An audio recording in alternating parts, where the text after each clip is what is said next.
okay, I got a little bit carried away with myself.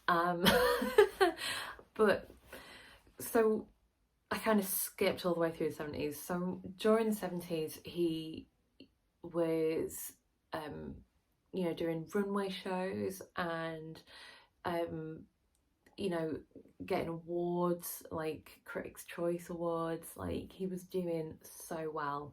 Um, and yeah, his runway shows were different and exciting. Um, it's you'd have girls like dancing, moving. Um, this was kind of the same time. Um, if you've heard of, oh God, is it the Versailles Ball? There was basically like at some point in the 70s. Paris was still considered like this huge, like the place that decided on fashion for the world. But America's like got all these up and coming designers. I don't think Willi Smith was included in the lineup, but the Battle of Versailles, that's it. Oh my God. Basically there was like a competition held at the Palace of Versailles, where like Parisian fashion designers like battled against American designers. So they had this like runway show where they were like competing, and the Americans won, because they had a more diverse sort of set of models. Like they had black women. Imagine, that wasn't really a thing until then. Like obviously there were black models, you had like amazing magazines like Ebony and things like that, so it's not like they didn't exist, but they weren't very often included in sort of haute couture runway catwalk shows, but they were included in this. And the Americans sent their girls like singing, dancing down the runway, and like the designs were just so much more in tune with the time. And so they won. But this was something that like Willi Smith also took this like essence of like youth and excitement and freedom, and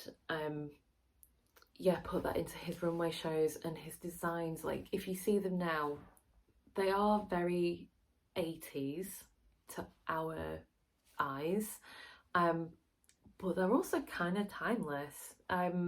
Like there are trousers and shirts and stuff, I'm like, that's what I've been looking for. Like I would wear those now, absolutely. But it's like they were casual, but this whole quiet luxury trend that's going on, it's kind of like the epitome of that, but it was affordable.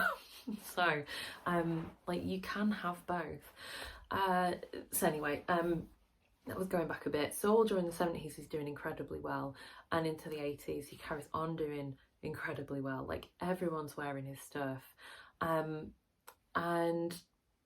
then so by this time, like I think sort of, I don't know when exactly, but at some point he's contracted AIDS, has kind of kept that diagnosis very quiet, because obviously at the time there was such a huge stigma around it, which is absolutely devastating. There still is a stigma, there shouldn't be. Okay, that's for a whole other thing, but go and check out just go and check out, like, Cheddar Gorgeous did an incredible sort of speech about this on RuPaul's Drag Race this season just gone, which was very moving, and very informative. So try and find that, please. That was a total tangent, but a worthwhile one. So he's kept this very quiet, and I think like 1986, he goes on another buying trip to India, and unfortunately he definitely catches pneumonia. He also gets something else, and and dies in 1987, which he was so young. I think I'm just going to double check this. 87. Yes, he was 39. He didn't even make it to 40, and he just crammed so much in. And just imagine what else he could have gone on to do. I mean, that goes for so many people that died of AIDS and AIDS-related illnesses at that time. Like, the whole, oh God, how many generations were lost. So, I don't want to end on a downer.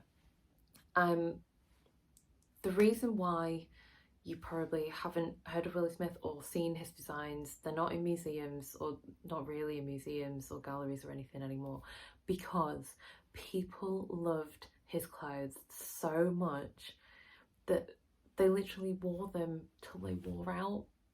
They just loved them so much, and that's why his clothes don't really exist anymore, because they were just worn out from love. How amazing is that? And also, like I said, he was very young, and you know, like, yeah, just really sad that he's not better known. However, his influence carried on. Obviously, there's other sort of black designers, other streetwear designers from that time. There's Patrick Kelly, there was Dapper Dan. You know, it's not like he was the only one. However, like, his impact today is that, you know, streetwear was taken seriously. People started looking to the street to find, you know, inspiration and see how people were putting clothes together and outfits. And it's still taken seriously as, you know, a part of the fashion industry today. And obviously now some streetwear that's designer label stuff is ridiculously expensive. But he helped people to take it seriously, which is wonderful. I love that he was so involved with the art scene. Like, he collaborated with Keith Haring, you know, and lots of other artists, and, you know, they were all part of this incredible scene together. And it was vibrant and joyous, and celebrated clothing and the people that wore it,